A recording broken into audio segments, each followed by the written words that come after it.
Bom dia, boa tarde, boa noite, dependendo de quando você estiver assistindo. Como pode ser visto no título e na thumbnail, eu decidi fazer uma tier list das melhores visual novels que eu joguei até o momento. Eu acho que deu 31 visual novels. Acho que é um bom número, não são tantas comparado com a quantidade que existe, mas eu acho que pelo menos tem uma boa quantidade para conseguir fazer alguma coisa. E tem algumas visual novels aqui que eu quero comentar sobre, mas não consigo fazer um vídeo específico tão interessante assim. Então, esse vídeo vai servir para eu dar minha opinião sobre algumas que provavelmente eu nunca teria outra oportunidade. E uma observação importante: eu incluí Adventure Games aqui também, ou seja, Ace Attorney e Danganronpa eu sei que não são tecnicamente visual novels porque eles possuem uma gameplay mais ativa do que o normal, que é no máximo escolhas ou algum puzzle muito específico. Tem uma gameplay bem clara nessas duas franquias. Mas eu incluí porque eu queria comentar sobre elas e porque eu nunca vou fazer um vídeo de tier list de Adventure Games. Nunca vou ter essa oportunidade. Então eu decidi incluir aqui porque eles se encaixam. E eles possuem elementos de visual novel. Eu acho que só isso já é o suficiente. Então, não vou enrolar muito, essas são as categorias. Vai ter uma aqui no Gold, que seria a minha visual novel favorita. As melhores, foda, boa, mid e fraca. Beleza? É isso. Obviamente, por ser uma tier list, eu não vou ter tempo pra secar cada uma muito aprofundado, mas vou tentar falar minha opinião no geral e como foi minha experiência. Inclusive, a primeira já é logo de cara um Adventure Games, que é Ace Attorney, especificamente a trilogia de Ace Attorney, que foi o meu primeiro contato com a franquia, a trilogia Remastered, né? É um remaster. Não muda tanta coisa, mas junta os três jogos que eram do DS. E, sinceramente, foi uma boa experiência jogar essa trilogia. Eu sempre tive interesse em jogar esse Attorney por causa dos memes, que são muito conhecidos. Sempre pareceu uma franquia muito carismática, especialmente por causa do Fênix, que é o protagonista. Ele é consideravelmente bom. Eu acho que ele é, de fato, um ótimo protagonista em questão de carisma. E também ele é ótimo no sentido de, na prática, ser um advogado. Porque ele é um advogado inexperiente, mas é interessante como ele resolve os casos muito no improviso e muito, tipo, em uma pista específica que pode mudar todo o caso. Eu acho isso muito legal no julgamento de Ace Attorney. Mas, obviamente, isso aqui são os três jogos juntos. E não são três jogos perfeitos. Eu acho que por ser dividido em episódios, normalmente são 4 ou 5 episódios, eu não lembro direito o número, é por volta disso. São episódios que às vezes são muito bons, muito impressionantes, mas também são bem fracos. Eu acho que o primeiro jogo é um exemplo disso. Eu gostei bastante do segundo caso, que é o Turnabout Samurai, se eu não me engano, que é no caso que um cara que interpretava um super-herói, um samurai, não lembro direito, num show de TV, é acusado de assassinato, e aí tem todo um cenário do pós-produção, pré-produção, eu acho que é muito interessante explorar. A gameplay desse ator é muito legal, e ela depende muito dos cenários. Quanto mais interessante é o cenário, mais legal vai ser. Eu acho que esse é o exemplo disso, funciona muito bem. O último caso do primeiro jogo, que é o Turnabout Goodbyes, também é muito legal. E no geral, acho que a trilogia acerta muito na conclusão. Turnabout Goodbye é interessante. O Farewell My Turnabout é o último caso do segundo jogo e ele é incrível. Principalmente porque tem a volta do Edgeworth, que é o melhor personagem dessa franquia. Eu elogiei o Fênix, mas o meu personagem favorito é o Edgeworth. Eu acho que a rivalidade deles é incrível. E quando ele tá em destaque, é muito foda. E eu acho que isso é muito bom. Porém, tem casos que são especialmente ruins. E eu acho que o melhor exemplo disso, que foi o pior caso pra mim, é o penúltimo do segundo jogo, justamente, que é do palhaço, daquele circo. Aquele caso daquele circo que puta que pariu, eu achei uma merda. Eu não tenho nem eu achei insuportável. Eu quase dropei o jogo. Eu tava no segundo jogo, tava no penúltimo caso e eu quase dropei porque é insuportável. O terceiro jogo, eu acho que ele não é tão bom também, ó. Pelo menos eu lembro menos dele. O que eu mais lembro do jogo é o Godot, que é o novo personagem e ele rouba a cena, isso é muito bom. Mas no geral, no geral os personagens de Ace Attorney são bem bons. Tem a Maya, que também é uma boa sidekick. Tem aquele amigo do Fênix, que é o Larry, eu acho que é um alívio cômico muito legal. Tem o detetive, que também é engraçado. No geral, o que vende Ace Attorney é o carisma. O jogo é carismático, os três jogos são muito carismáticos. Mas algumas vezes eles falham em criar situações interessantes, episódios interessantes, apesar da gameplay ser muito boa. Mas, como muitos casos não são tão bons, eu vou acabar deixando a trilogia de Ace Attorney em boa. Ela poderia ser foda, o pico dela é muito foda, mas quando ela tá mal, é muito ruim mesmo. E falando em estar ruim, o próximo é Apollo Justice, que é uma continuação da trilogia de Ace Attorney com outros personagens. E sinceramente, essa aqui me broxou com a franquia. Eu até pensei em jogar os próximos jogos, mas quando eu cheguei aqui, me desanimou muito. E não é nem pela gameplay, a gameplay continua boa.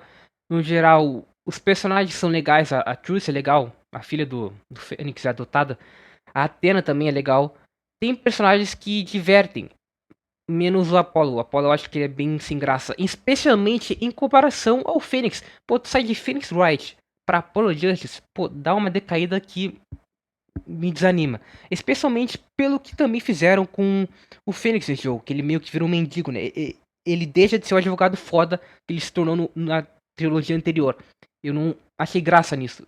Eu acho que era pra ser engraçado, eu não achei engraçado. E isso é boa parte do meu ódio. O que eles fizeram com o personagem do Fênix é boa parte do que eu desgosto em Apollo Justice. É um bom jogo, ok? Não, não é um bom jogo, é um jogo ok. Ele não é marcante que nem a trilogia também. Os casos dele não são tão marcantes, especialmente o último.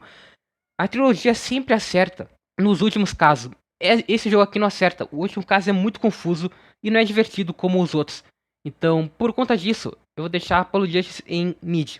Ciconia é o próximo e eu acho que essa aqui é uma visual novel menos conhecida, mas ela é do mesmo autor de Umineko, Higurashi, Ryukishi.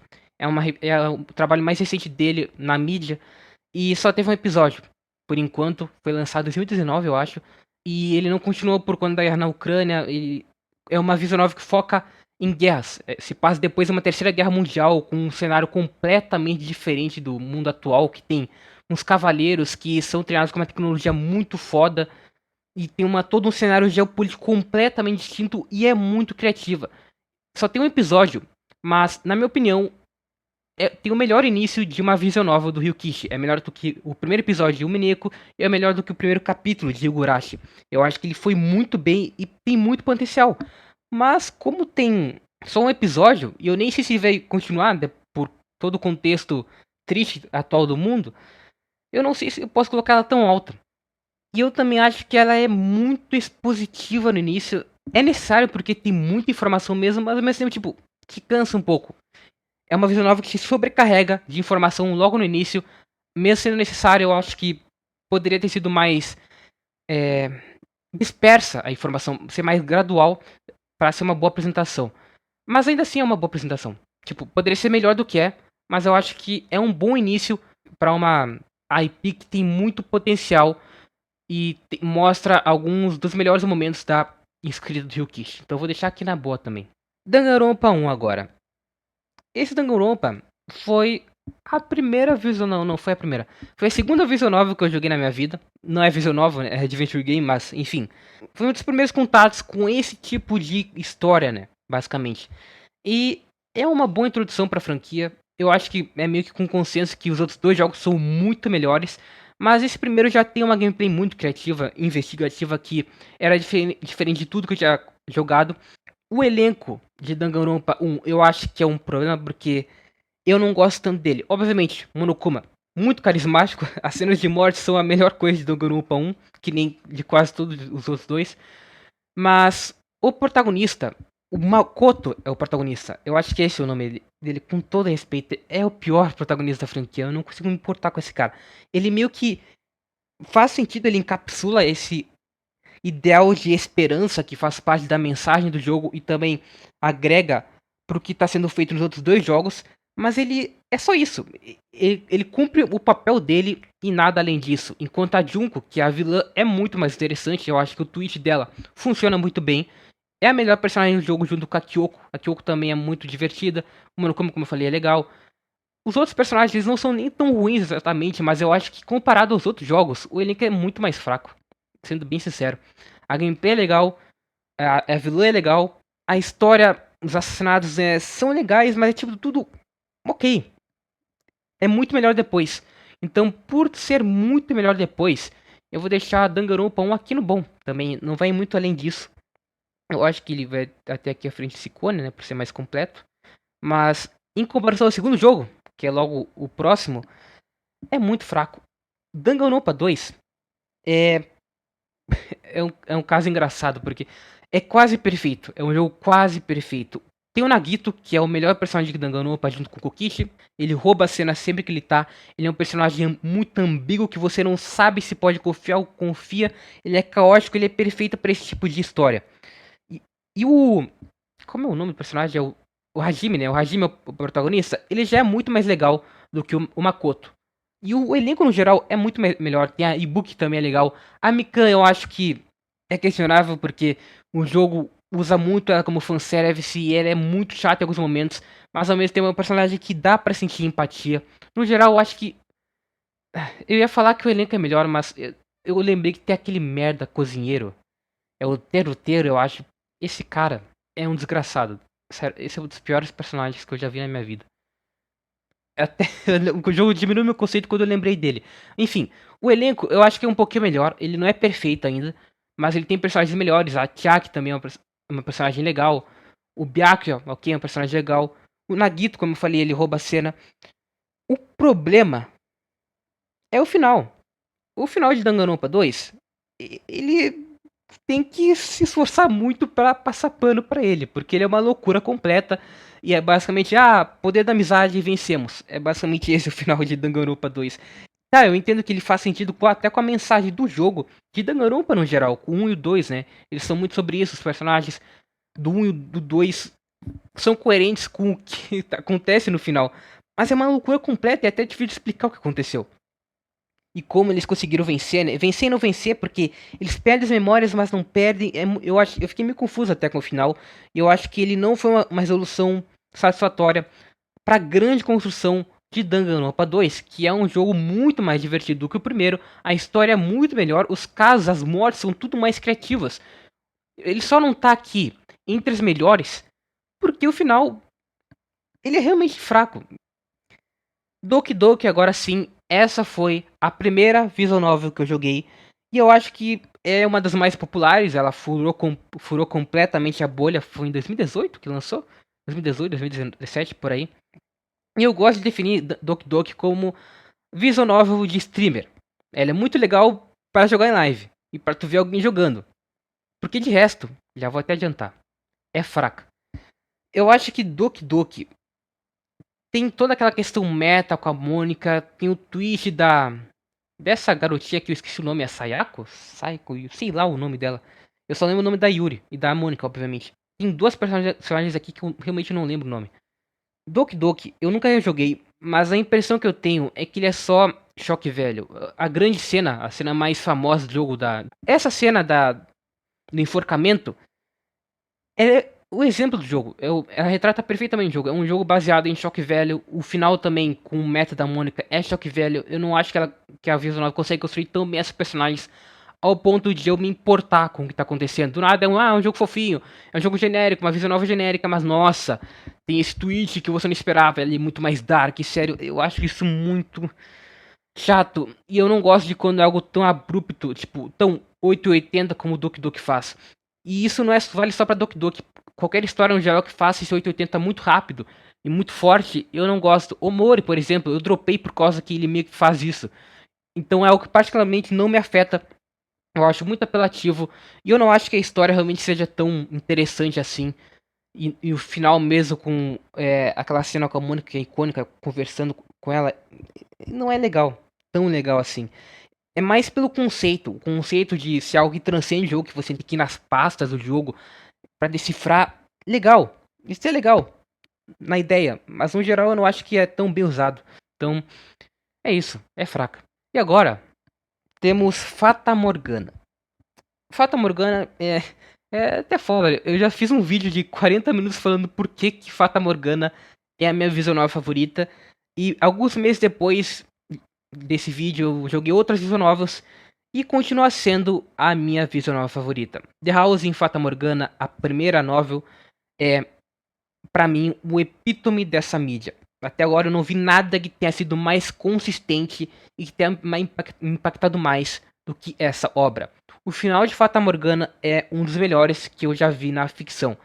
É impressionante o quão satisfatório ele é e mesmo assim, sem ser forçado, ele consegue concluir perfeitamente a mensagem de perdão que é transmitida ao longo das portas. Claro, algumas portas são inferiores, a segunda porta não é tão boa, a primeira porta não é tão boa quanto as outras, mas eu acho que no momento Fata Morgana é ruim. O mais próximo de ruim que tem é o Yukimasa, que é o personagem mais abaixo. Mas no geral eu acho que Fata Morgana é perfeita, ela é muito consistente, e consistência é algo que eu aprecio bastante nessa mídia, porque algumas das minhas visual novel favoritas demoram muito para ficar boas. Enquanto Fata Morgana desde o início já é interessante, não é ruim, não me dá vontade de me matar. Só isso já é muito bom. E eu acho que é isso. Fata Morgana foi a melhor experiência que eu tive com a mídia, até porque ela não tem problema de ritmo também. É uma visual novel que não é longa, eu acho que eu terminei em menos de 30 horas, que eu lembre. E é uma ótima visual novel de porta de entrada. Foi a visual novel que me fez ir atrás de outras visual novels. Porque eu joguei Doki Doki, eu joguei Danganronpa 1 em 2019, por aí. Mas Fata Morgana, que eu joguei em 2024, foi o que realmente me fez dar mais olhares, dar mais chance pra Fate, pra Higurashi, pra todas essas visual novels. Foi realmente uma porta de entrada muito importante pra mim. E eu acho que, não tenho o que falar. É a minha visual novel favorita. Eu vou deixar aqui em Gold. E eu acho que realmente é difícil ao longo do vídeo mudar. Mas, tem o Requiem também, que eu vou falar mais pra frente, mas eu acho que realmente a primeira visual novel de Fata Morgana é perfeita. Incontestável, a melhor que eu já joguei. Nossa, o estilo de arte de Fata Morgana também é muito bom, cara. Em comparação ao resto aqui, é muito único, é muito perfeito. As músicas são perfeitas. Pô, veja um vídeo que eu fiz, é mais simples, é muito foda. Próximo é Fate.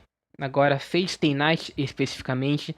Essa aqui é engraçada porque há 4, 5 anos atrás, eu fiz um vídeo falando sobre por que eu não gostava do anime de Fate, porque eu achava a franquia de Fate chata. E naquela época eu só tinha assistido Fate Zero, Fate Stay Night, as adaptações, né, da Visual Novel e da Light Novel de Fate Zero, no caso. Também tinha jogado um pouco de Fate Grand Order, não gostei muito, mas enfim, é gacha. Eu tinha uma impressão muito ruim de Fate, pela forma como ele retratava as figuras históricas, como ele era meio apelativo, e isso me afastava.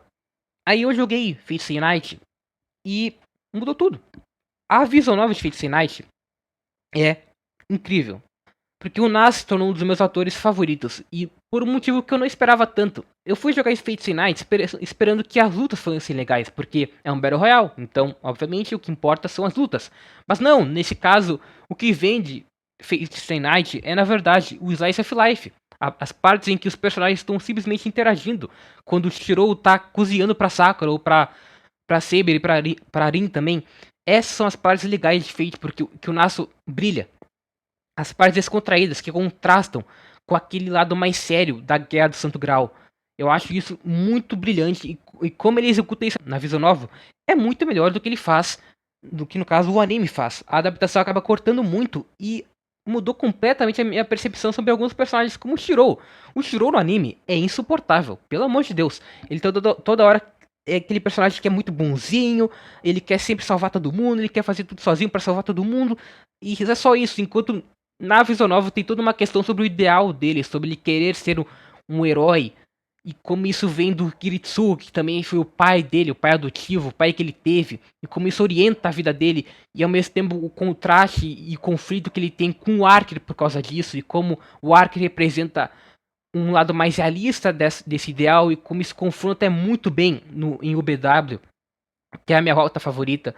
E como o Nasu também surpreendeu com a Sakura em Heaven's Feel, na mudança da personagem, porque ela era uma personagem bem escanteada nas outras rotas, e isso era proposital, porque esse é o ponto, a Sakura é uma personagem que foi muito ignorada durante a vida dela, e é tudo, Heaven's Feel é sobre isso, é uma história de romance muito bonita, de sacrifício, Shirou sacrificando tudo que foi construído nas duas rotas anteriores em prol de uma pessoa, porque ele ama aquela pessoa.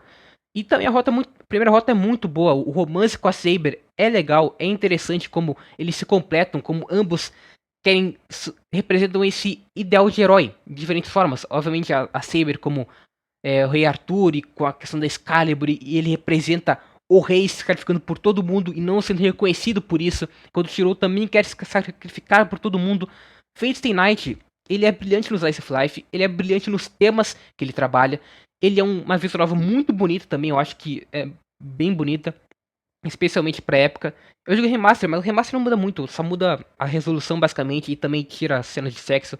Claro, as cenas de sexo eu acho que poderiam ser consideradas um problema de Fate, porque o Nasu não narra elas muito bem, mas eu não joguei essa versão de Fate, eu joguei a versão que não tem essas cenas e que são substituídas por cenas muito criativas, envolvendo inclusive o dragão, o infame dragão do anime de Fate Stay Night. Enfim, eu acho que Fate é uma visual novel que me surpreendeu bastante, mudou completamente a minha visão. O elenco de Fate é muito bom. Porra, o Gilgamesh é um dos personagens mais fodas da história da ficção. Ponto. A luta dele com o Shirou é incrível. Sério, eu só tenho elogios pra Fate. É impressionante. A única coisa que eu posso dizer é que a primeira rota, eu fiz umas elogias a ela, mas ela não é tão boa quanto as outras. Eu acho que ele realmente fica bom em UBW. Claro, eu acho que o BW é até menos consistente do que a rota da Saber, a rota Fate. O BW não começa tão bem, eu acho que demora pra ele chegar no ápice. Mas quando ele chega no ápice, é perfeito. E claro, Heaven's Feel é incontestável. Shirou versus Kirei. Caralho, cara, tem muita luta foda nessa porra. Tem luta foda, tem Slice of Life foda, tem personagens carismáticos como a Taiga. A Taiga não é uma personagem tão importante pra Lord Fate, mas ela é muito engraçada, cara. Tudo é muito bom. É uma experiência muito divertida. Então, Fate Stay Night inaugura aqui a categoria das melhores visual novels. Eu acho que é impossível não colocar aqui, especialmente também pela importância que ela teve pro gênero em questão, pro gênero dela, que é o Chunig, e também pro resto da mídia. Quebrou recorde, quebrou tudo. Tanto que virou a maior franquia saindo de uma visual nova. Enfim, Fate é de fato muito bom. Ok, agora temos Higurashi. Eu acho que esse aqui é os primeiros capítulos, né? Os primeiros 4, 5 capítulos. Esse aqui é o Kai, né? Eu acho que eu vou até avaliar eles juntos. Higurashi é mais uma visual nova do Ryukishi, dessa vez completa. E é complicado. Higurashi é muito complicado mesmo, porque eu amo, assim, não é nem exagero, eu amo os personagens de Higurashi. Eu acho que o Ryukishi fez o melhor elenco dele, mesmo que eu prefira o Mineko. Higurashi tem personagens melhores. Eu gosto do Keiichi, eu gosto da Mion, eu gosto da Shion, eu gosto da Rika, eu gosto da Satoko, eu gosto da Rena. Porra, eu gosto de todos os personagens.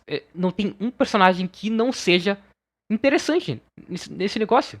E eu acho que isso é muito importante também pelo ponto da visual novel, que ela é muito sobre a relação desses personagens e sobre a confiança e desconfiança deles por causa da doença, né, que tem na vila. Eu acho interessante como o Ryukishi pega um cenário Life que eles estão brincando, eles são engraçados, são carismáticos juntos, mas aí começa a surgir essa desconfiança e isso eles têm que confiar um no outro. Tipo, é impossível, tipo, é uma doença que controla a pessoa. Ela não tá fazendo os assassinatos porque ela quer. E mesmo assim ela faz esses assassinatos e como os personagens que são tão amigos vão lidar com isso. Eu acho que essa premissa é muito legal. A questão é que o terror de Higurashi é uma merda, com todo respeito, é uma merda. E com o traço do Ryukishi também, com todo respeito. O traço do Ryukishi é até engraçado, mas ele é uma merda. Eu não consigo levar a sério o terror de Higurashi, porque o traço é ruim. Tanto o original quanto aquele que é tipo um remake, né, com um traço mais bonitinho. É tão bonitinho que eu não consigo levar a sério.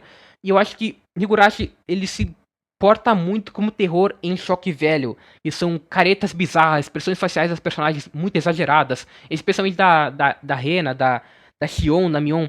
Claro, eu até gosto do plot que tem com a Mion e a Shion em determinado capítulo. Eu acho bem criativo. Mas quando parte pra terror em si, pra te dar medo, eu não sinto medo. Na verdade, eu acho bem tosco. E eu acho que esse é o grande problema da primeira parte de Higurashi.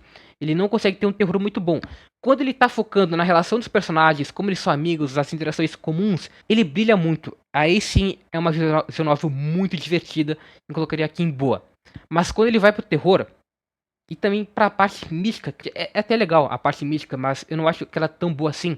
Aí eu acho que decai bastante. Então, por conta dessa inconsistência de tons de Higurashi, um é bom, outro é ruim, eu vou deixar aqui, em mid. Eu acho que a frente Apollo me irritou menos, mas não é tão bom. Agora, o Higurashi Kai é complicado, porque o Higurashi Kai, ele tem alguns dos melhores capítulos de Higurashi, que envolvem a Rena, envolvem a Satoko. A Satoko também é um personagem que fica muito melhor em Higurashi Kai. Meu Deus. O Satoshi também ganha mais coisa. Eu acho que, como eu falei, eu amo os personagens, eles ganham mais profundidade em Higurashi Kai. Então, teoricamente, eu gosto mais de Higurashi Kai. Mas, o final de Higurashi Kai, ele não... É essa definição. Me decepcionou bastante, porque eleva muito o patamar de Higurashi que para um lado que eu não acho interessante.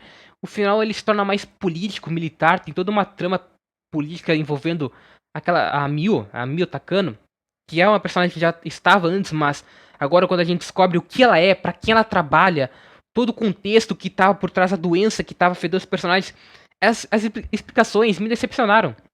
Porque eu, pelo menos, nunca vi Higurashi para esse lado político-militar. Eu acho que ele era muito mais pro lado místico. Tanto da Rika, por exemplo. A Rika é uma personagem mística no universo de Higurashi, o Mineko, Shikone. Eu acho interessante. Mas quando partiu para explicar mais cientificamente, mais politicamente, não me pegou.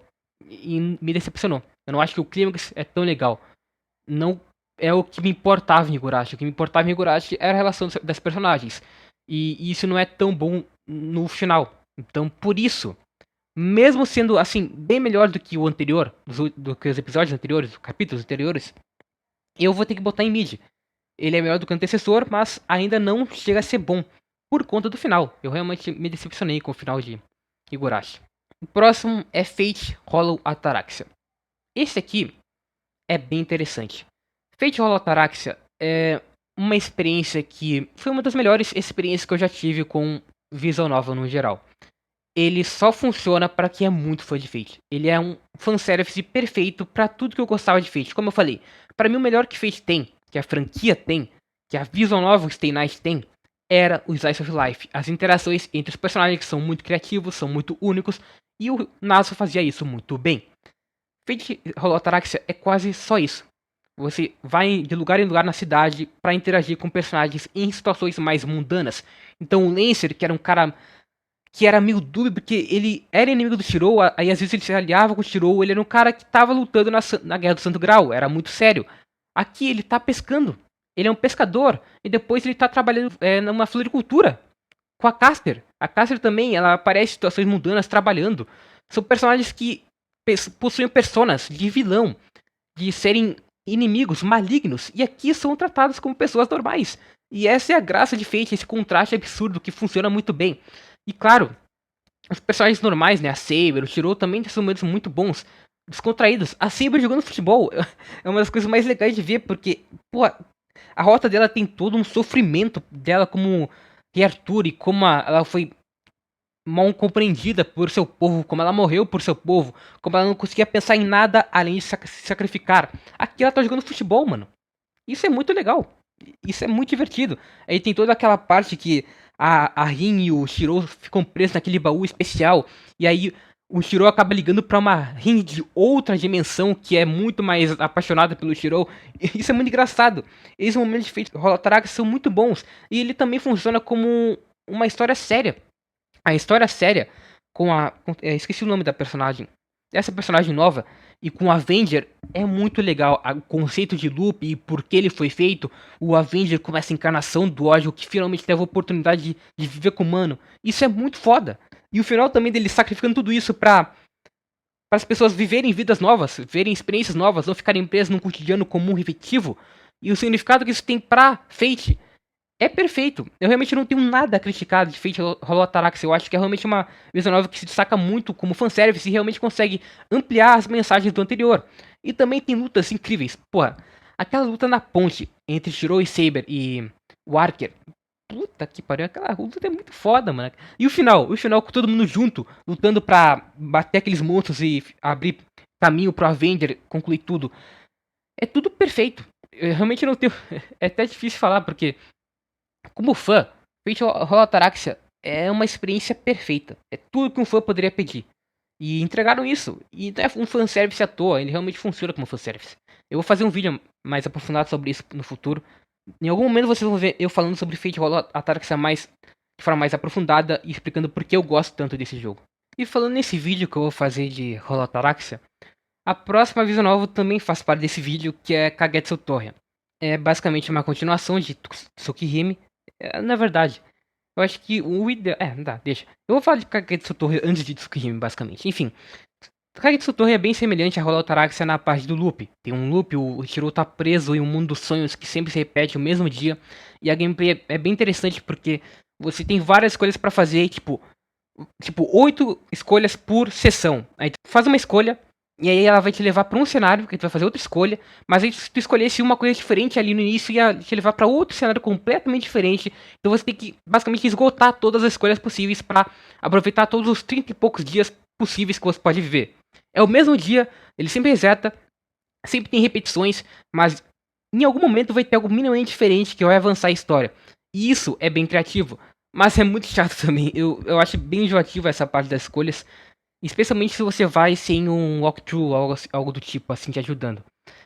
Mas apesar disso, Kagetsu Torre também é um ótimo fanservice. As cenas, porra, tem uma luta, uma briga muito foda entre a Arcade e a Ciel, que a Arcade acaba assumindo a personagem de Neko Arc, elas se batem, assim, é muito divertido, tem essas cenas legais, tem histórias extras, tipo aquela, tem uma história extra que é com todos os personagens de Tsukuhime, literalmente todos, fazendo um pega-pega dentro da mansão. Como um fanservice descontraído, o Slice of Life é legal. É ok, tipo, Kagetsu Story, ele é consideravelmente menor do que a Hollow Ataraxia e também é consideravelmente menos divertido. Então eu não vou colocar nesse mesmo patamar.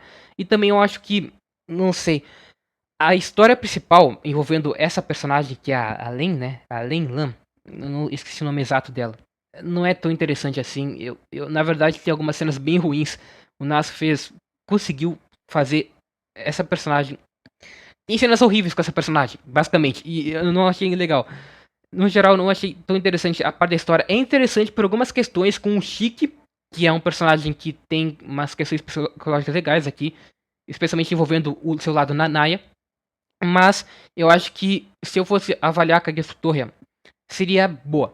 Eu acho que é um bom fanservice, mas nada além disso. Tem bons momentos, mas alguns momentos bem chatos. Tipo, não é boa até, é tipo nota 6, ok? Ela tá entre o boa e o mid, basicamente. É até complicado de avaliar. A próxima é Katawa Shoujo. Ok, essa aqui é bem diferente. Katawa Shoujo eu acho que eu nunca cheguei a comentar aqui no canal, que eu lembre. É uma visual novel muito boa para quem quer começar a ler visual novels. Ela funciona naquele esquema de ter várias rotas, cada rota para uma garota diferente, mas ela é relativamente curta e talvez seja a visual novel mais fofa que eu já joguei, sinceramente. Katawa Shoujo é muito legal porque ele se passa numa escola com pessoas que possuem algum tipo de deficiência. Então você tem uma garota que é cega, você tem uma garota que não tem um braço, no caso não tem nenhum dos dois braços, você tem o protagonista que sofreu um acidente e ele tem problemas cardíacos. Então são vários personagens que têm essas questões, essas características, mas o jogo não resume essas personagens a essas deficiências. Não é um jogo assim que é pra ser trágico, triste, nossa, olha como elas são. Na verdade, não. É um jogo muito feliz e muito fofo sobre como elas lidam com isso tranquilamente. São histórias normais, românticas, cômicas. Garotas assim, com esse protagonista. Tipo, é um romance bem comum, né? É difícil falar que é comum, mas tipo, eu não tive tantas experiências com visual novels desse tipo, que são literalmente, que são mais próximas de simulador de romance. Mas eu acho que a Toa Shoujo faz isso muito bem. As personagens são bem legais. A Arin talvez seja a melhor personagem, que é a que não tem os dois braços. Tem a Lily, que é a cega. Essas personagens são muito fofas. E é isso, eu não sei o que tem que fazer, porque eu não sei nem o que falar, porque Katawa Shoujo é simplesmente uma experiência muito. É que não tem essa palavra em português, mas é muito wholesome. Wholesome, é muito fofa, é muito divertida e é tranquila. Você fica tranquilo lendo Katawa Shoujo, cada rota com cada draminha diferente. E tem cenas muito bonitas entre as personagens. Não tem nada assim, é tudo muito puro. E eu acho que é isso que me faz gostar tanto de Katawa Shoujo. É uma visual novel muito boa de porta de entrada, porque ela é curta, ela tem sistema de rotas também que já introduz muito bem pra pessoa. E também não tem cenas ofensivas. Tipo, um dos grandes problemas que eu vou abordar depois em outras visual novels é a questão do erog, né? A parte erog, ter cenas de sexo pra vender. E isso é um problema em várias visual novels. Em Katawa Shoujo tem cenas de sexo, tem cenas assim, mais explícitas. Mas elas são fofas, tipo, é um romance. Então, obviamente, vai ter cenas assim, vai ter cenas que a grande catarse dos personagens envolve isso, mas é muito bem construído, não é gratuito. E eu acho isso muito importante. É muito importante que uma visual novel usa bem as questões, porque a maioria não usa. E eu valorizo isso muito em Katawa Shoujo. Então, Katawa Shoujo, sendo bem sincero, eu acho que ela vem foda, mano. Foda boa, aqui, tá ligado? Ela tá muito. Meio vou colocar foda, foda-se.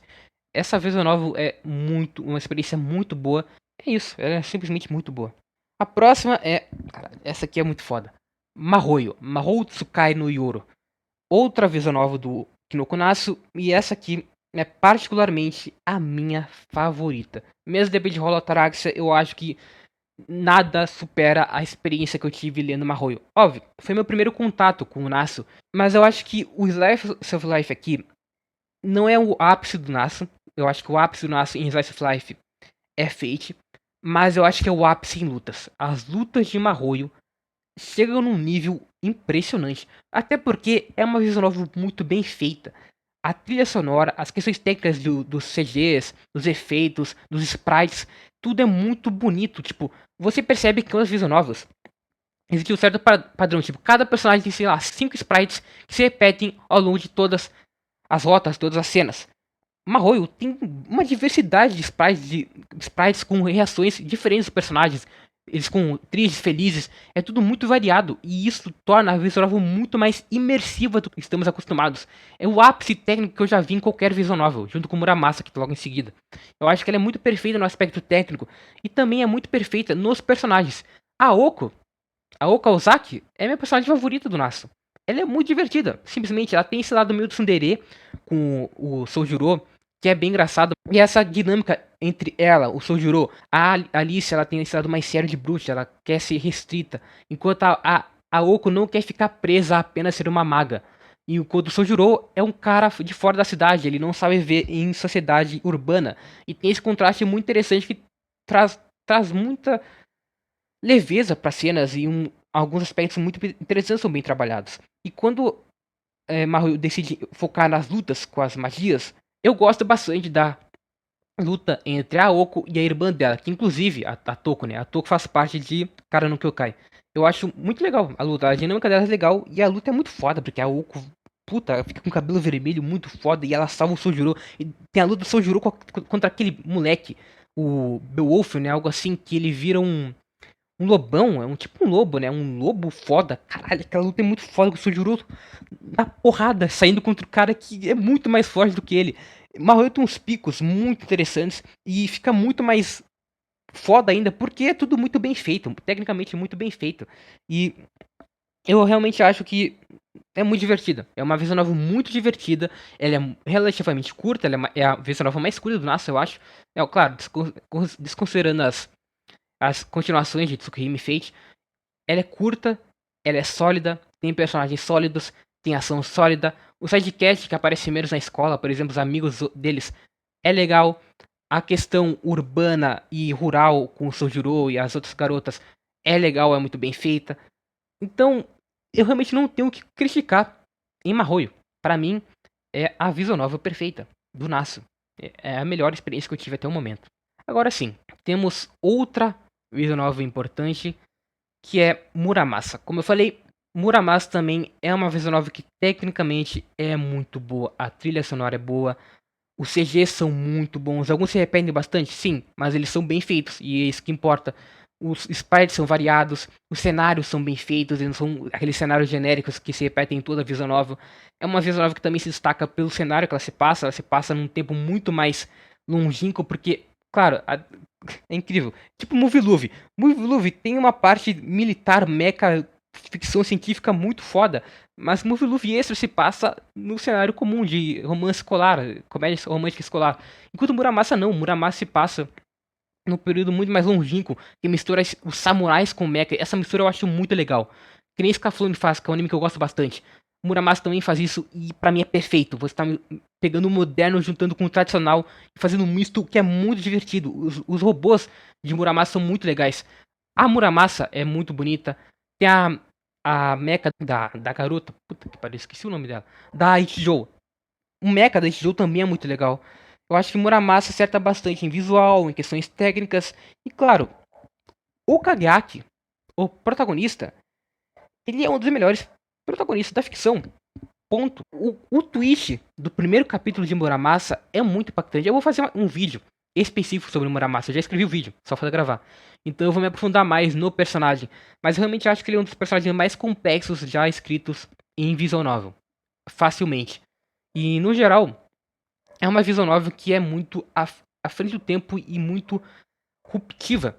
especialmente em como ela usa a questão de afinidade, né? Porque visual novels são derivados, é uma mídia que derivou bastante dos simuladores de romance, né? Aqueles simuladores que você tem, como eu falei, rotas que para cada garota e você tem que evoluir a afinidade com aquela garota.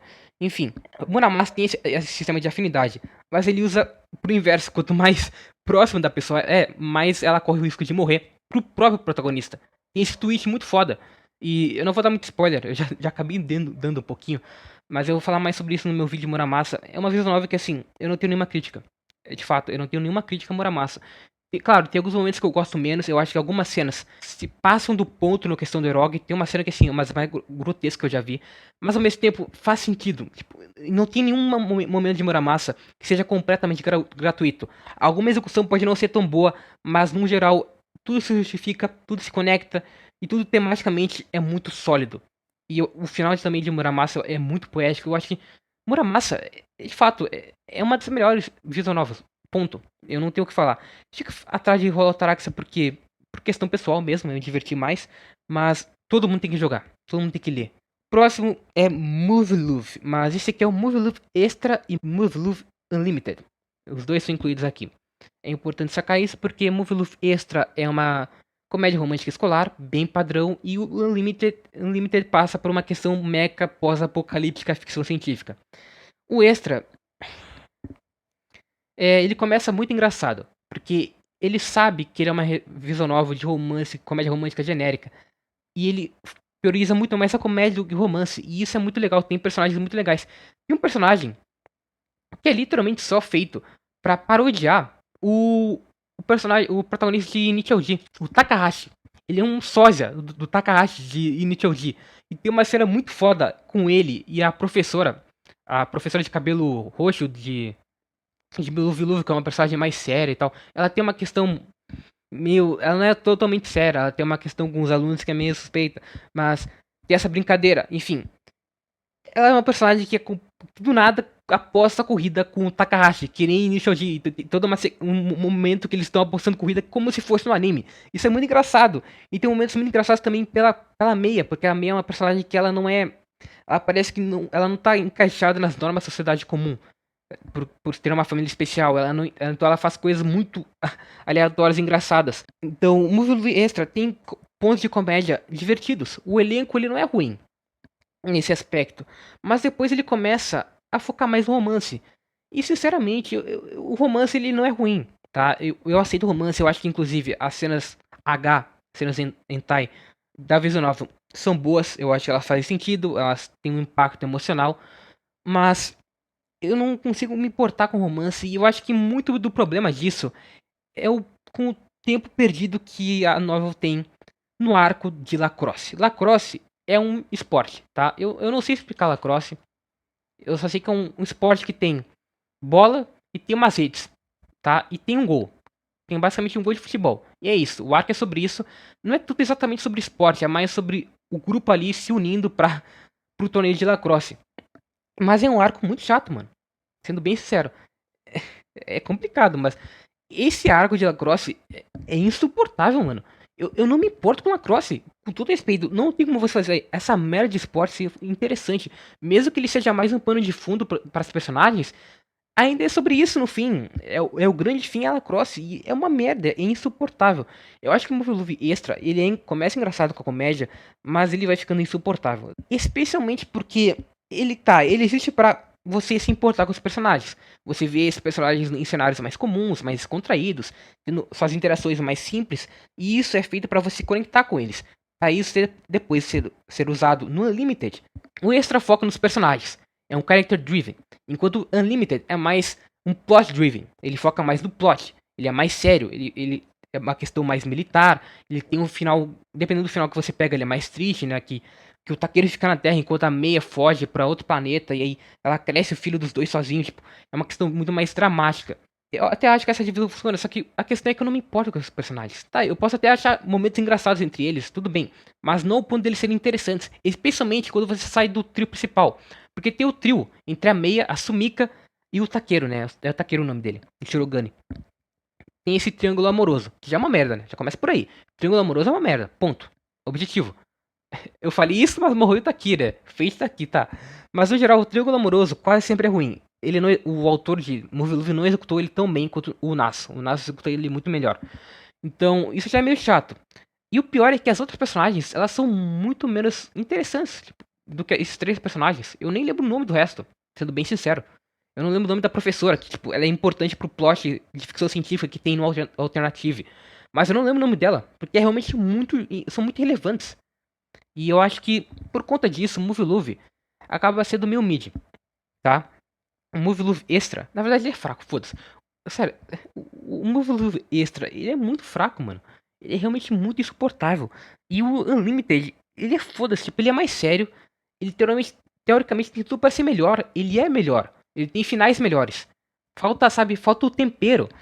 Tem um twist interessante, tipo, tu tá numa comédia romântica escolar bem comum, e aí do nada você tá num pós-apocalíptico com um exército militar, com mecha, toda uma questão política. Tá, esse contraste é legal. Mas e aí? Como você vai se aprofundar nisso? Eu acho que é muito plano. Sabe? As mensagens de Movie Extra e Unlimited são muito planas. Agora, o Movie Alternative, ele é o pico, tá? Eu acho que é meio que consenso entre os fãs que ele é o ápice da franquia Movie Love. Ele é de fato muito melhor do que os anteriores. Porém, o Movie Love Alternative, ele é melhor. Ele explica a questão de ficção científica aqui de como tem umas questões de linhas alternativas, de como os mechas funcionam, dos aliens. Tem alien em Movie Love, tá? Tem alien. É uma comédia romântica escolar que termina numa luta com aliens. Inclusive, um dos grandes problemas de Movie Love Alternative é justamente os aliens, porque tem umas cenas mais gratuitas. Assim, como eu falei, eu odeio o Choque Velho. Tem uma cena em Movie Love Alternative com a Sumika que tá meio assim. Ela tá meio sem personalidade porque ela passa. Eu não quero dar spoiler, mas a Sumika não tá bem, tá? Ela não tá normal. E você como taqueiro, tá tentando se reencontrar com a personagem, você tá tentando recuperar a personagem. Ela passou por uma situação traumática com os aliens, que assim, é gratuito. É um abuso muito gratuito que me incomodou muito. E não é qualquer um, porque ele é muito importante pra história. É um dos momentos mais importantes da personagem, é um dos momentos mais importantes pros aliens, pra todo esse. Pros vilões da Visual Novel. E, e é muito ruim. Sendo bem sincero, eu achei muito ruim.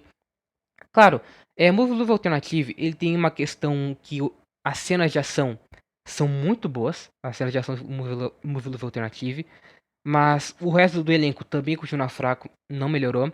A questão de ficção científica, quando começa a explicar o texto de tudo isso, porque a gente tá nesse mundo desse jeito, é interessante, mas eu não gosto muito dessas bobagens de ficção científica, com todo respeito. Eu acho que em poucos momentos eu gosto das explicações. Eu gosto mais de como isso vai ser usado para tematicamente ser interessante. E eu acho que, claro, Movie Love é uma história de amor, é uma história de nunca desistir, é uma história de paixão. É muito sobre paixão. A paixão entre os personagens. Isso é muito importante. É uma visão nova com uma mensagem muito positiva, inclusive. Mas eu não acho que ela se aprofunde tanto nessa mensagem. Sei lá, é uma experiência divertida. Tá? Eu acho que é muito mais divertido que as anteriores. Mas não chega a ser tão bom assim. Sabe? Eu acho que não é o pico que a mídia pode atingir, como eu acho que algumas pessoas acham. Enfim, eu respeito quem gosta bastante de Movie alternativo, eu acho que consegue ser muito divertido, mas eu acho que tá aqui no mid. Ele tá entre o mid e o bom, tá? Talvez poderia estar aqui, não sei. Eu vou deixar aqui por enquanto. A próxima VN é bem menor. É a menor VN até agora, porque ela é fenômeno.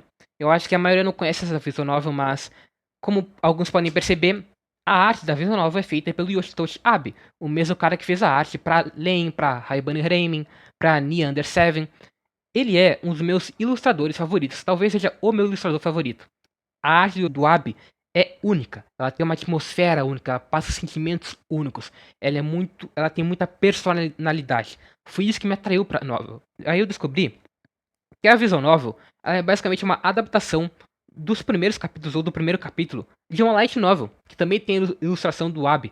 Então, ela é incompleta. Tem essa adaptação do início, mas ela não vai muito além. E ela é bem básica, tipo, é uma história meio de terror. Então você tem esse personagem principal que ele se muda para uma casa meio assombrada, que assim, ela é conhecida por conceder desejos para essas pessoas, tem toda essa mística em torno dela. Mas aí ele começa a ver do nada uma contagem nas paredes, tipo, 7, 6, 5, tipo, tá contando, regressiva. Então ele pensa, caralho, vai acontecer alguma coisa quando chegar em 0. Então eu tenho que pedir ajuda pra alguém. Ele pede ajuda pra um grupo de ocultismo. Ele faz parte de um site de ocultismo, ele entra em contato com um grupo desse site e ele se encontra com essa personagem. E é isso. Não tem muito além disso, resolvendo essa questão. Pelo que eu entendi desse pouco que a gente teve em formato da mídia, o que importa dessa visual novel é a atmosfera.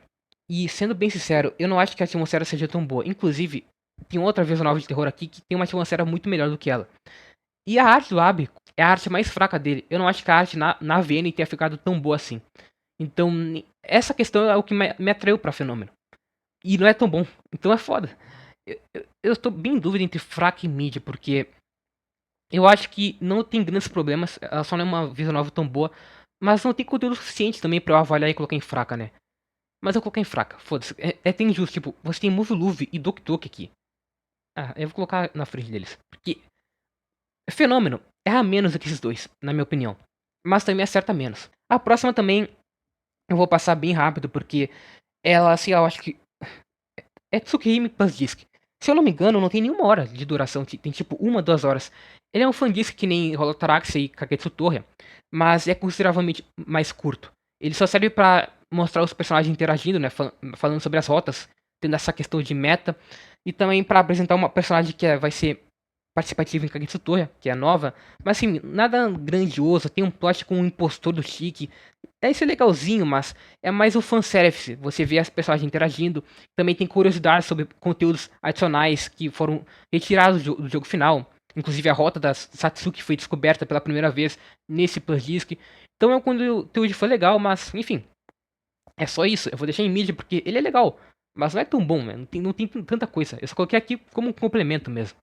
Continuando, a próxima visual novel é Fata Morgana Reincarnation. Essa aqui eu vou tentar ao máximo dar spoilers, mas basicamente é uma versão com os personagens originais de Fata Morgana, só que em um cenário atual.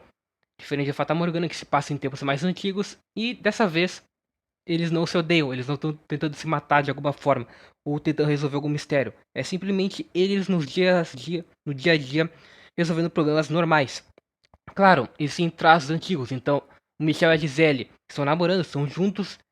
O Mel e a Nelly são irmãos e também é engraçado como essa nova faz isso. No original, a Nelly gosta do Mel mais do que como irmão, como namorado mesmo, enquanto o Mel, obviamente, não gosta desse jeito. Então tem todo um plot envolvendo isso. E nesse caso de Reincarnation, meio que acontece isso, só que de um outro jeito criativo também e até engraçado. É como se cada um tivesse carregado os problemas que tiveram em vidas passadas e agora estivessem tendo que resolver isso, só que no presente. Então isso é muito criativo. O Yukimasa tem que controlar os desejos de assassinato dele internos para conseguir viver com a namorada dele, que eu esqueci o nome. Então cada um carrega algo do jogo antigo, só que de um jeito mais leve. E é um ótimo fanservice também, que nem outras novas aqui. É mais um fanservice e eu acho que funciona muito bem e conclui muito bem a história desses personagens. É muito emocionante para quem jogou Fata Morgana. Então eu vou deixar aqui no foda. Eu não acho que ela está entre as melhores. Claro, eu não acho que tenha um impacto tão grande quanto o Fata Morgana original e o Requiem, mas é um ótimo complemento para essas histórias. Seguindo, agora tem Tsukihime Remake. Esse aqui foi o responsável por me introduzir a Tsukihime. Eu joguei o remake antes do original. E foi uma ótima escolha, porque, cara, esse remake só adapta a rota da Ciel e a rota da Arcoade, que são as duas primeiras rotas. Que no original nem são o ápice do jogo. Na verdade, são a pior parte do jogo. Originalmente, essas rotas, já adiantando, são horríveis. Elas não funcionam, elas são consideravelmente ruins. Porém, no remake, eles expandiram muito o conteúdo, adicionaram novos personagens e novas profundidades para os personagens originais. É consideravelmente muito melhor escrito, até porque o Nasu está muito mais experiente. Enquanto o Tsukihime foi a primeira visual novel que ele lançou, o remake é tipo a última que ele lançou, se eu não me engano. Acho que sim. Então ele está muito melhor em escrita, e isso é evidente. Tsukihime Remake pega tudo que tinha de ideia boa no original e eleva a um patamar impressionante, especialmente nas questões técnicas, porque A trilha sonora é ótima. Visualmente, ele é muito completo em questão de CGs e também de efeitos. As lutas são muito movimentadas para uma visual novel. Eu acho que tudo é bem executado e eu tenho dúvida. Eu vou deixar ele no foda, o primeiro do foda. Porque eu não acho que tá entre as melhores, simplesmente porque o melhor conteúdo de Tsukihime não foi adaptado ainda pro remake. Ele vai lançar em algum momento a sequência com as rotas principais de Tsukihime, que expandem a lore dos personagens. Mas por enquanto, Tsukihime Remake fica aqui no foda, beleza? Mas é impressionante o quanto eles melhoraram. Talvez seja assim, o melhor remake que eu joguei na minha vida. Próximo novamente é Fata Morgana, mas agora é o Requiem for Innocence, que conta a história da Morgana, do Jacopo, da Maria. Basicamente serve como uma prequel de Fata Morgana original, que conta uma história que a gente já sabia, só que de um jeito mais completo e expande mais o elenco. Tem novos personagens que são tão bons quanto o elenco original de Fata Morgana. O que eu posso falar do Requiem é que ele é perfeito como complemento para a obra original. Eu gosto muito de como contam a história da Morgana em Fata Morgana original. Eu acho que eles fazem isso de uma forma muito criativa e que se destaque em relação a outras histórias. Mas o que tem de melhor no Requiem, que não tem no original, é o Jacopo. Ele vira um personagem muito melhor, muito mais completo. A gente entende perfeitamente como que ele saiu desse cara nobre que queria lutar pela justiça da sua vila, das pessoas mais pobres, do bordel, e como ele se torna esse lorde que acaba, enfim, fazendo o que ele faz com os personagens em Fata Morgana original. O final de Requiem for Innocence, na verdade não é o final. É o final, mas tipo, tem um jogo normal e tem alguns extras. Tem um extra que conta um sonho entre a Morgana e o Jacopo. Esse sonho é uma das coisas mais lindas que eu já vi na mídia. Ponto. É uma ótima experiência, é um ótimo momento pra quem é fã. Do mesmo jeito que o Reincarnation, só que eu acho que ele vai além. Porque ele torna melhor a história original. O Reincarnation é um ótimo complemento, claro, os dois são. Mas eu acho que o Reincarnation é mais um extra como fanservice do que o Requiem. O Requiem, ele existe pra melhorar o que já é muito bom. Não só pra fanservice.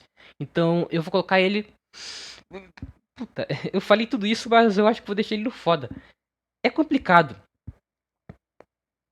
É complicado, eu vou deixar ele aqui. Porque ele é mais. Ele, ele é inferior ao jogo original. Eu acho inferior, algumas pessoas preferem, eu não. E ele não é o jogo principal. Por isso que eu tô pensando. Eu vou deixar ele. Foda-se, vou deixar aqui. Fata Morgana é muito foda, então vai ter um dos melhores e também o Ghost. Não ligo. O próximo. Esse aqui é polêmico. Saia no Uta. Saia no Uta é uma visual novel que, mesmo fora da bolha, conseguiu ter fama por ser um terror muito único, para dizer o mínimo. Saia no Uta tem uma das ideias mais legais que eu já vi no gênero de terror até hoje. Talvez seja a ideia mais legal que eu já vi. Que é o seguinte: tem o Fuminori, que é o personagem principal. Ele era um cara normal, que tinha seus amigos na escola, tudo tranquilo. Até que ele sofreu um acidente. E esse acidente, ele foi tão grave que por algum motivo, no dia que ele acordou desse acidente, acordou vendo todo o mundo distorcido. Então o mundo tá normal para as outras pessoas, tudo tá acontecendo tranquilamente, mas pro Fuminori é tudo grotesco, é tudo violento, é tudo sujo, monstros por todo lugar, é um aspecto nojento que ele vê todos os dias. Não tem nada que não faça parte dessa estética horrível. Ele vai pra casa, a casa parece um desastre, é um negócio grotesco. Ele vai pra escola, é tudo grotesco. Ele olha pros amigos antigos dele e são todos monstros. Tudo isso do nada. E uma única coisa se salva nisso tudo, que é a Saia. Essa personagem que é tipo um monstro. Mas enfim, ela é um monstro e por ser um monstro, na visão dele que vê todas as pessoas normais como monstros, esse monstro acaba assumindo essa forma pura. E a pureza, no caso, é associada com uma criança. E isso é a premissa de Saia no Uta, de como esse personagem acaba tendo como único escape desse mundo horrível que ele vive agora, essa personagem. Em ideia, é bom.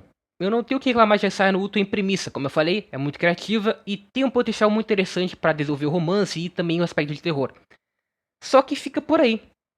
Eu não acho que Saia no Uta vá além de ser uma visual novel muito edgy e muito talvez. Eu não vou dizer que é pretensiosa, eu acho que na verdade é o contrário. Ela não tem tanta profundidade como eu acho que as pessoas colocam que ela tem, tá? Mas eu posso dizer que a minha visão é um pouco bias, porque eu não gostei de Sayonouta. Na verdade, eu até dropei e depois eu voltei pra terminar porque era curtinho. Mas a minha primeira experiência com Sayonouta não foi legal. Eu não acho que o romance entre essa garotinha e o Fuminori seja interessante. Eu entendo que o propósito da visual novel é mostrar o quão grotesca é a mente por si só do Fuminori, através da relação entre os dois, porque, claro, ela é uma criança e mesmo assim ele tem atrações por ela. Isso já é doentio por si só. Então eu entendo que esse é o objetivo da novel. Mas o que a novel faz com isso não é tão interessante ao ponto de compensar eu ter que ver cenas muito desconfortáveis que são só desconfortáveis, não levam a um lugar tão interessante. Pode ser, talvez seja a minha experiência falando mais alto e Sayonouta seja melhor do que eu penso, mas não sei, eu não tive uma experiência tão boa com Sayonouta, é realmente uma das piores experiências que eu tive aqui. Não é a pior, ainda vai vir a pior, mas eu acho que é uma visão nova fraca. Eu ainda vou deixar ela à frente do Doki Doki, porque eu acho que ambas são parecidas. Eu gosto da premissa de ambas, mas não gosto da execução. A questão é que Sayonouta executa um pouco melhor e também é uma premissa mais única ainda, especialmente dentro do gênero, beleza? A próxima visual novel é Steins Gate. Steins Gate é uma VN bem interessante. Eu acho que é um caso muito à parte. Foi uma das primeiras também que eu li, claro, porque todo mundo gosta de Steins Gate, é um ótimo anime, e todo mundo sabe que existe uma visual novel, porque, claro, o anime é tão famoso que a novel também acabou furando a bolha. E, sinceramente, eu acho que Steins Gate é o único caso em que a adaptação para anime da novel consegue ser tão boa quanto o original. Sendo bem sincero, eu acho que a pessoa que não leu a visual novel de Steins Gate e só assistiu o anime e achou muito bom e valeu, essa pessoa não tá perdendo quase nada. E, claro, se você é muito fã de Steins Gate, vale a pena ler a visual novel, porque, claro, obviamente ela tem mais tempo, então ela aprofunda mais o Okabe, ela tem mais cenas de interação entre os personagens, mas eu acho que a visual novel não adiciona tantas informações ao ponto de deixar mais interessante do que o anime já é. Na verdade, eu acho que algumas vezes ela é até bem chata. Eu acho que o ritmo dela é um dos piores dessa lista, sendo bem sincero. Eu acho que o que ela mostra e o anime não mostra não é tão necessário assim, tão indispensável pro todo. Então eu acho que Steins Gate, a visual novel, é boa, claro, porque tem basicamente a mesma história do anime, só que mais completa. Só que eu não acho que a maior completude dela, não sei se essa palavra existe, mas enfim, eu não acho que o mais conteúdo necessariamente signifique que seja bom, basicamente. Claro, essa novel também tem a questão de ter vários finais, e isso, óbvio, dá mais experiências diferentes e possíveis do que o anime, mas eu realmente não acho que seja uma VL tão indispensável assim. A arte é muito boa, e isso eu tenho que dizer, a arte de Steins Gate é muito única, especialmente para mídia. Mas eu acho que é isso. É uma boa visual novel. É o topo aqui do bom. Agora chegou mais uma polêmica. Talvez essa seja a maior polêmica dessa lista. Subahibe. Subahibe é uma das visual novels mais bem conceituadas, que tem várias aqui, mas eu acho que Subahibe é um caso muito especial para mim, pessoalmente. Eu reconheço que Subahibe tem alguns dos melhores personagens que eu já vi em história fictícia no geral.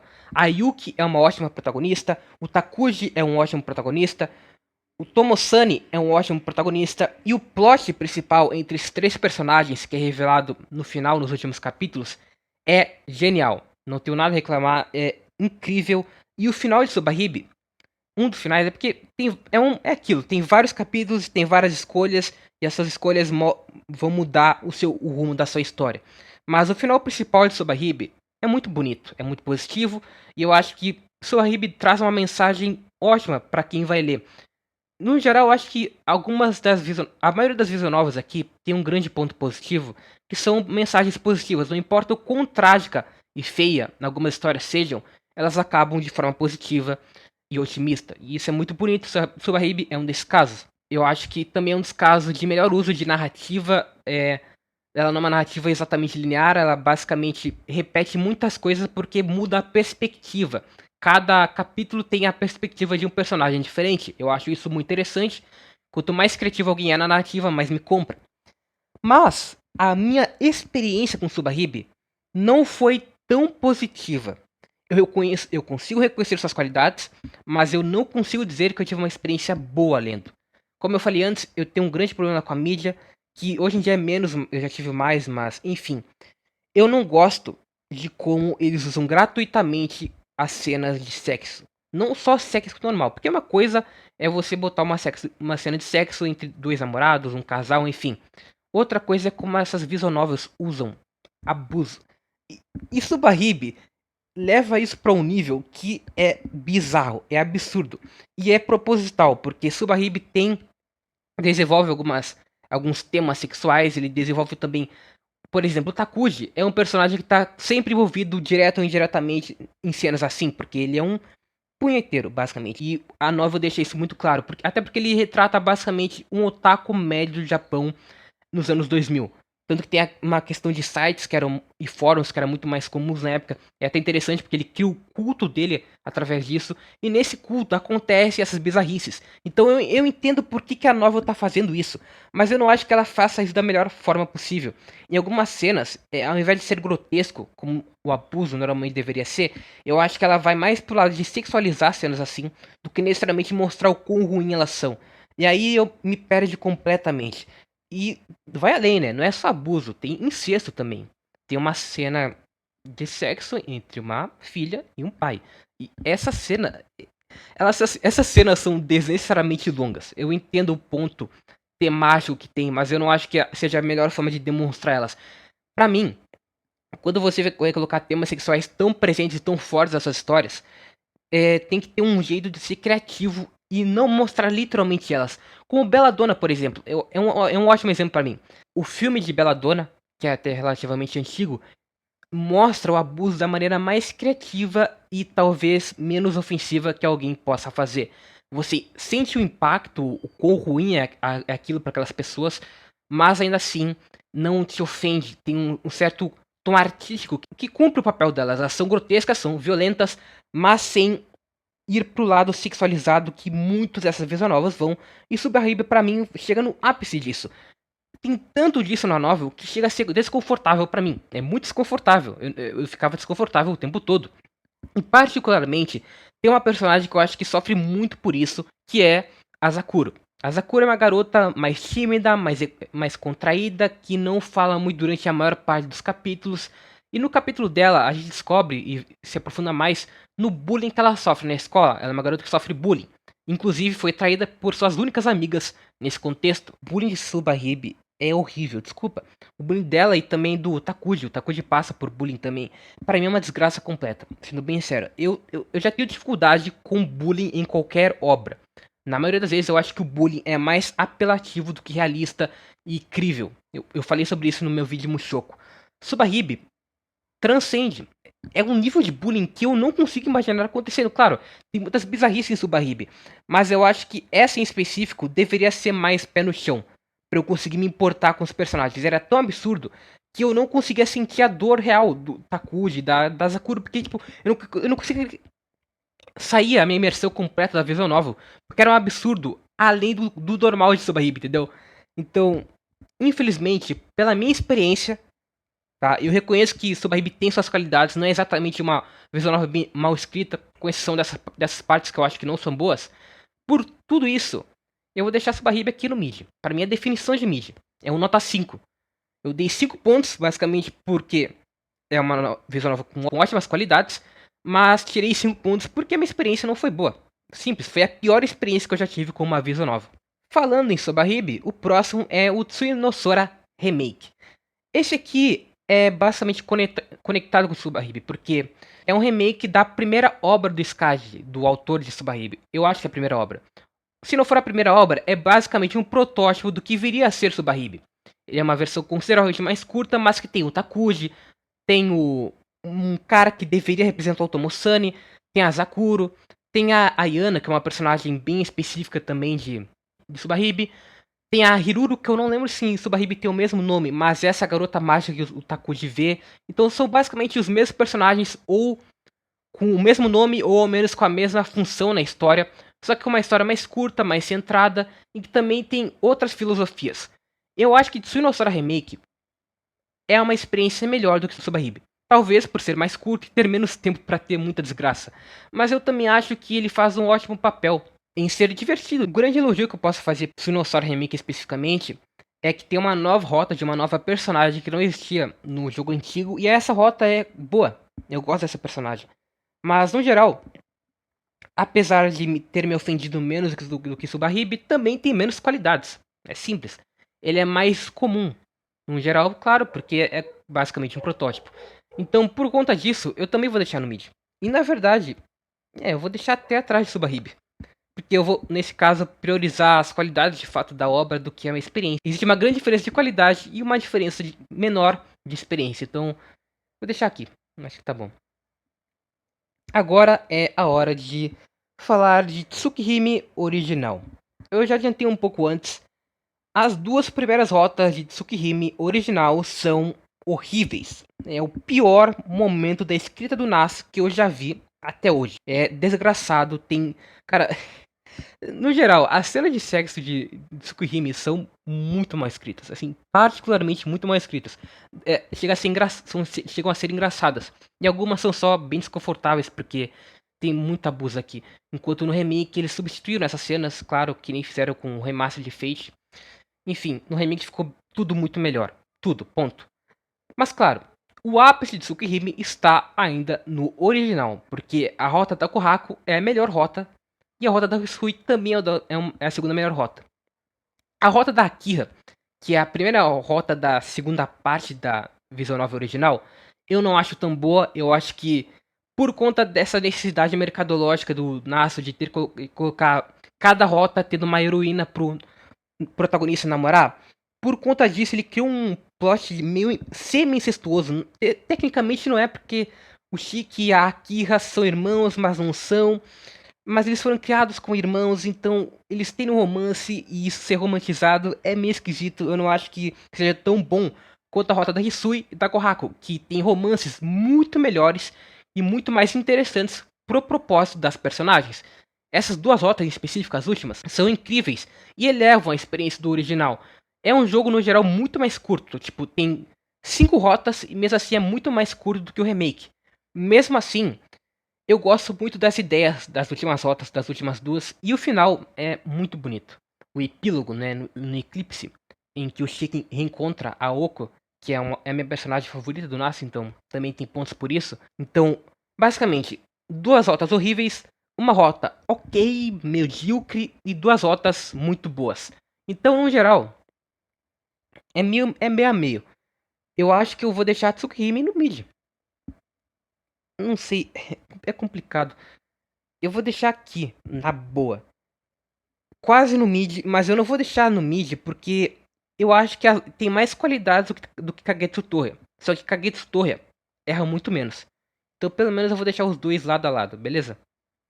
Talvez até na frente, foda-se. Cara, a Rota da Kohaku é muito boa. É uma das minhas personagens favoritas da ficção, então eu vou ter que deixar aqui. Agora tem outro que eu não sei se é tão polêmico, mas enfim, tem opiniões mistas. O Mineko. Primeiro a gente tem o Question Arcs, que compila o primeiro, segundo, terceiro e quarto episódio, e o foda-se, o arco de respostas, que compila o quinto, sexto, sétimo e oitavo episódio, que respondem todas as perguntas, quase todas, deixadas nos arcos anteriores. Primeiro, o primeiro episódio do Beneco é um lixo. Simples assim, é um lixo. O primeiro, inclusive, dropei a novel. Eu demorei pra voltar a jogar, dar uma nova chance, porque os personagens são muito chatos. O Better, no primeiro episódio, é horrível. Um lixo. Muito chato. Ele tem essa piada de ser pervertido que é muito merda. E tem a Maria. A Maria, gente, a Maria é uma das personagens mais irritantes que eu já vi também. Puta que pariu. O que mais tem é personagem irritante no Mineco. Inclusive aquelas demônias que são servas da Beatriz também são muito chatas. Elas aparecem no quarto episódio, né? Eu acho. Não, eu acho que elas aparecem antes já. Já aparecem. Elas são muito chatas. Tem muito personagem merda. Mas O que me prendeu ao Mineko a não dropar pela segunda vez é que a premissa é muito boa. Você está numa ilha com uma família que tem seus problemas internos próprios, mas aí tem todo esse misticismo em torno do ouro do 15 que eles querem, todo mundo quer, e tem uma questão até alquímica em torno disso, uma questão mágica, e aí do nada todo mundo começa a morrer por situações inexplicáveis. Tem como Better que explicar como que essas mortes aconteceram, sendo que só tem eles na ilha, e sendo nenhum da família assassino. É genial, é a magia contra a lógica, então é uma premissa muito legal. Só que o primeiro episódio é uma merda, o segundo episódio é uma merda também, e claro, foca mais na Maria, então obviamente vai ser ruim. Claro, eu não acho a Rosa uma personagem tão ruim, mas ela também não é moralmente tão boa. E nesse episódio tem o boneco da Maria, que eu não lembro se é Sakurai o nome, Sakuragi. Sei lá, é Saku alguma coisa. É um bichinho de pelúcia que depois ganha forma. Ah, é tudo irritante, sério. A definição de Mineko nesses dois primeiros episódios é desastre, é tudo desastroso. Mas aí, o terceiro episódio já é muito melhor do que o primeiro e o segundo. Tem a Eva Beatriz que, apesar de eu achar que não seja tão natural, porque a Eva nos episódios anteriores não teve uma construção tão boa pra isso, ainda assim é uma ideia legal, as lutas são muito legais. Se eu não me engano, é o terceiro episódio que tem a luta entre a Beatriz e a mestra dela, que é a de cabelo branco. Eu não lembro se é o terceiro ou segundo episódio. Enfim, essa luta é muito boa. O final do terceiro episódio é surpreendente, porque é ele que tem o twist com a Beatriz e o Better, tipo, tudo parece que acabou. Parece que o menino acabou, mas na verdade não. A Beatriz enganou o Better, isso é engraçado, isso é legal. E também tem um significado importante depois. O quarto episódio, então, é o que realmente fica bom. Sendo bem sincero, eu lembro menos do quarto episódio. Eu lembro mais do final, porque a conclusão do quarto episódio é incrível. É o primeiro momento que o Mineko realmente acerta completamente a disputa direta entre Better e Beatrice, em que o Better teoricamente derrota ela. É foda. É um grande momento, é muito emocionante. Eu acho que, em questão inclusive de foreshadows, posso dizer que o Mineko é bom desde o início, tá? Mas realmente fica bom só no quarto episódio, e eu só lembro muito especificamente do final. Eu nem lembro se o resto do episódio é tão bom. Ah, claro, eu lembrei. Esse é o episódio que a Angie aparece. E aí tem toda uma perspectiva diferente. Você tem o Better que tá nesse tabuleiro fantasioso com a Beatriz, enquanto a Angie tá na vida real, tentando descobrir sobre os assassinatos no futuro. E isso é muito interessante, e também ela acaba fazendo parte do tabuleiro. É divertido na teoria, mas na prática eu acho que a Angie também não é tão bem aproveitada no quarto episódio, porque tem bullying. Ela sofre bullying. E como eu disse, bullying anime, mangá, novel, jogo, sei lá, qualquer coisa é quase sempre uma merda. E eu acho que esse bullying também é bem forçado. E ela também tem uma relação mais próxima com a Maria que me incomoda. Porque a Maria é chata pra caralho. Mas o final é muito bom. Então, se eu for fazer um equilíbrio, é um lixo. Essa é a verdade. É um lixo, mas eu tive uma experiência melhor do que com todas as novels anteriores. O pior de um Mineko é um lixo. É o pior possível de qualquer obra. Mas o melhor, desse quarto episódio especificamente, é bom também. Então eu vou deixar aí. Já o Answer Arcs, os arcos da resposta, isso aqui é Elite. Fata Morgana é a minha visual favorita, especialmente pela sua consistência, por alguns personagens, pelo final. Mas se eu tivesse que falar qual é o maior pico que eu já vi na mídia no geral, o maior pico de qualidade, não consistência, o maior pico é o Mineko. É o quinto episódio de Mineko, o final. A grande rivalidade entre Better e Erika. A gente viu 4 episódios do Better tentando provar que a magia não era real, que tudo é lógica. E agora ele tá provando que tudo não é lógica, que magia existe. Enquanto a Erika, não, ela é a mais cética, é a mais pragmática. E ela tem esse papel na história. E tem o twist com o número de pessoas da ilha no final, que é foda pra caralho. Na verdade, esse twist do número de pessoas, agora eu não lembro se eu. Não, é no sexto episódio, se eu não me engano. Porque no quinto episódio, eu acho que o Better perde e depois a Beatriz aparece, graças àquela outra Beatriz que foi criada, enfim. É no sexto episódio. O sexto episódio tem o melhor twist de um Mineko junto com o do sétimo episódio, que explica toda a lore. Esse twist é muito foda. Eu não gosto tanto desse episódio especificamente, porque tem os Love Trials, que envolve a Jessica, o George, não sei se é George, o namorado dela, enfim, envolve umas questões amorosas no meio que eu acho que são mais desinteressantes do que legais.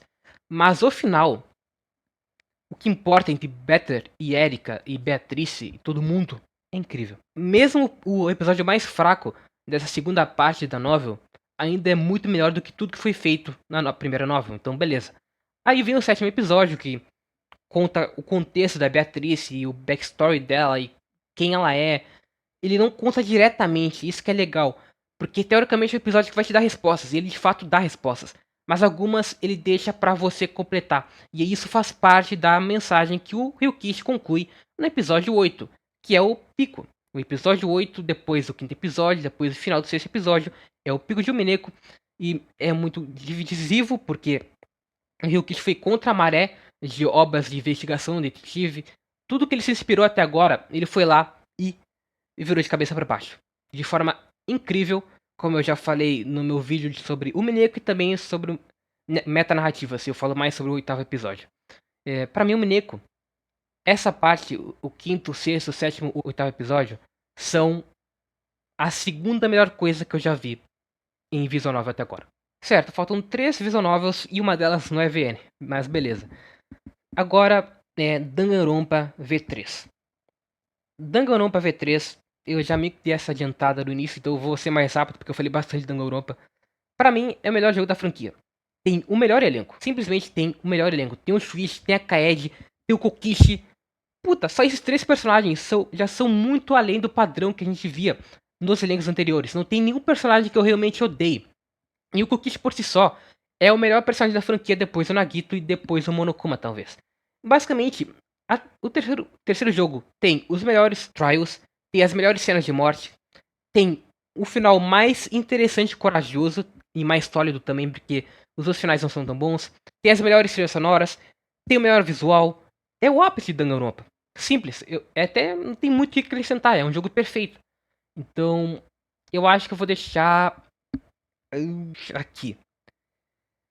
Talvez Muramasa seja melhor do que V3, mas eu gostei mais do V3. Inclusive, é engraçado, esse jogo é tão bom e tão complexo em alguns aspectos que tudo se conecta muito bem, que até o título é importante. É impressionante. Enfim, eu também falei mais sobre o V3 no meu vídeo sobre metanarrativa junto com o Mineko, então eu acho que vale a pena dar uma olhada para quem gosta de Danganronpa. O próximo também é um jogo que eu não sei se dá para considerar exatamente uma visual novel ou adventure game, mas é Valhalla, basicamente. Que eu digo isso porque ele é basicamente uma gameplay de barman. Você joga e controla uma garota que faz parte de um bar cyberpunk que se passa num mundo muito avançado e o jogo inteiro é você servindo bebidas para diferentes pessoas e basicamente a grande sacada desse jogo é que o sistema de escolhas que mudam o que você vai conseguir com cada personagem e como a história vai progredir dependem do que você faz com as bebidas. Se você faz uma bebida de determinado sabor, você vai conseguir tal coisa. Se você faz uma bebida de outro sabor, vai mudar completamente o rumo da história. E isso é muito legal. O jogo é muito baseado nessa gameplay e nas conversas. O que importa em Valhalla são as conversas que você tem com as pessoas, que são cada vez mais malucas e cada vez mais únicas. E tudo isso tem uma questão de crítica social também até interessante, porque o mundo em que se passa esse jogo é uma merda, porque, tipo, ele é quase distópico, porque tem um exército que controla tudo e as leis são muito rígidas. Não existe uma liberdade muito clara em Valhalla. E é muito legal como isso é contado através de diálogos, de pessoas que vivem isso. O jogo não está sendo expositivo te contando como tá o mundo lá fora. Tudo isso você descobre dentro de um bar. É um jogo muito criativo. Só que eu tenho 2 problemas. Primeiro, ele é criativo, ele tem suas críticas, mas ele não é tão profundo. E o meu segundo problema é que ele se torna enjoativo. Não pelas conversas, as conversas são legais, mas nem todas são legais e a gameplay é muito pouco complexa, considerando o quão importante ela é. É criativa a ideia, beleza, mas o sistema de bebidas é muito fácil. Depois que você pega o jeito, é consideravelmente fácil fazer o que o jogo pede. Então, é um jogo que ele é simples em história, criativo em sistema de gameplay, criativo na narrativa, mas também se torna enjoativo. Então ele é bom, mas não é tão bom. Basicamente, ele fica aqui em... Eu acho que é foda. Eu vou deixar aqui no boa, atrás de Danganronpa. Porque os picos de Danganronpa 1 ainda são melhores. Apesar dos dois jogos serem bem semelhantes em qualidade média. E agora sim, a última novel dessa lista e que também me motivou a fazer o vídeo. Dice Irai.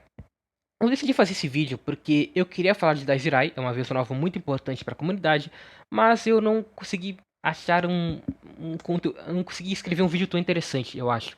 Eu gosto de fazer vídeos que adicionem alguma coisa para essa obra. E eu não consegui fazer isso com Dice Irai, então agora eu vou comentar sobre esse vídeo. Essa visual novel retroativamente ela se tornou melhor, sendo bem sincero. Quando eu terminei Dice Irai, eu não achei tão bom. Mas conforme o tempo passou, alguns dias passaram, algumas semanas, eu comecei a sentir saudade da Zirai. Talvez porque tem 80 e poucas horas, né? Seja muito tempo de jogo. Então, claro, quanto mais você joga alguma coisa, mais você se apega. Mas eu acho que da Zirai é legitimamente uma experiência muito divertida. Só que me decepcionou porque não é tão complexa e tão profunda quanto eu acho que as pessoas dizem que é. Porque da Zirai, no geral, tem como proposta o Tunig genérico. Pra quem não sabe, Tunig é basicamente uma mistura de fantasia com a realidade. Fate. A proposta de Fate é basicamente muito semelhante à proposta da Zirai. Tem o mundo normal, tem pessoas vivendo vidas normais, e do nada tem gente com poder lutando nesse cenário comum. E Daizirai, ele meio que brinca com os estereótipos e arquétipos de Fate. Então você tem um equivalente ao Kirei, o Ren, que é o protagonista, ele é muito semelhante ao Shirou. Você tem basicamente um Battle Royale acontecendo, não é exatamente um Battle Royale, mas você tem várias pessoas se enfrentando e se traindo, então tem toda essa complexidade parecida com Fate em estrutura.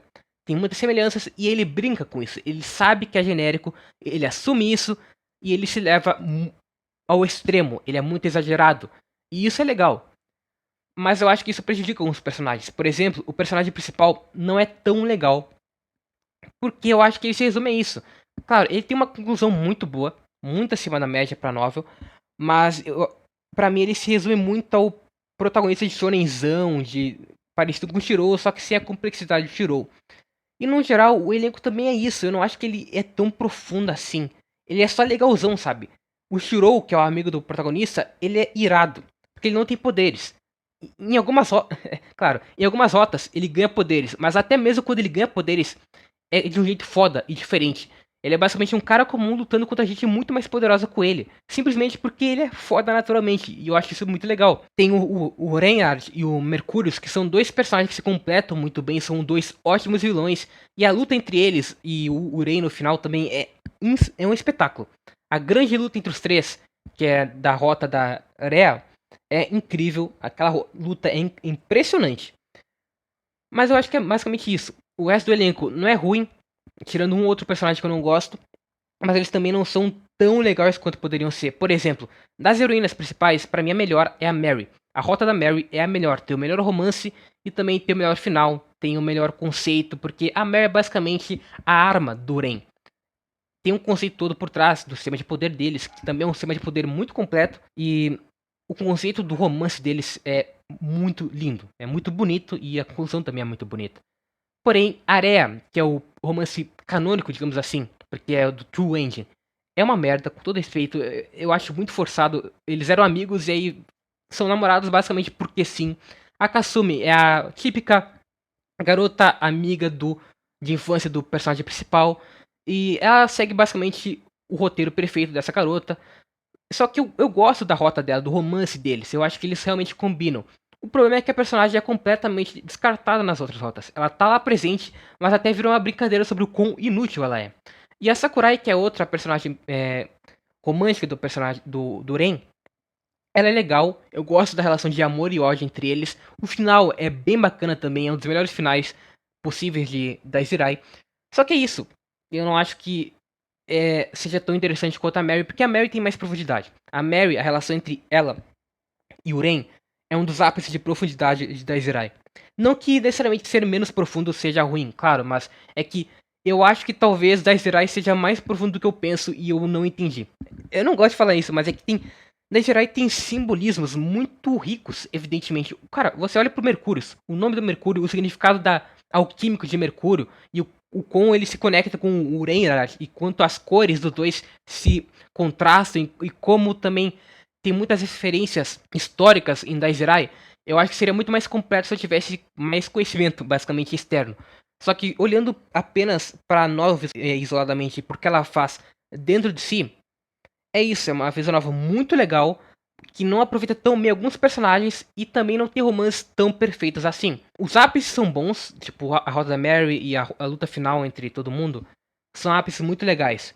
Mas eu acho que no geral ela é uma novel consistentemente bacana e é isso. É, não vai tão além assim no geral. Por conta de tudo isso, eu vou deixar ela na boa. É uma boa visual novel, mas ela não é tão genial quanto as visual novels que estão acima dela. Beleza? Enfim, esse é o vídeo. Eu acho que essa é a tier list. Acho que ficou ok, né? Eu achei que ia ser uma tier list mais polêmica. Não sei se é polêmica e também não me importo muito com isso. É a minha opinião. Eu, claro, priorizei questões de qualidade. Eu tentei analisar justamente cada visual novel aqui. Mesmo que algumas eu tenha tido experiências ruins, eu deixei claro que, no geral, poucas VNs aqui são realmente horríveis do início ao fim. Mas muitas eu não tive experiências boas por vários motivos. Então, por isso elas não são tão bem colocadas. Mas não leve tão a sério essa tier list. Quem estiver assistindo é uma lista bem pessoal de como foi a minha experiência com a mídia no geral até o momento. E posso ser sincero, Visual Novel é uma mídia muito boa, muito melhor do que eu pensava. Que eu tinha muito preconceito que nem muita gente, mas o fim me surpreende bastante a cada dia. Então, é isso. Acabou o vídeo.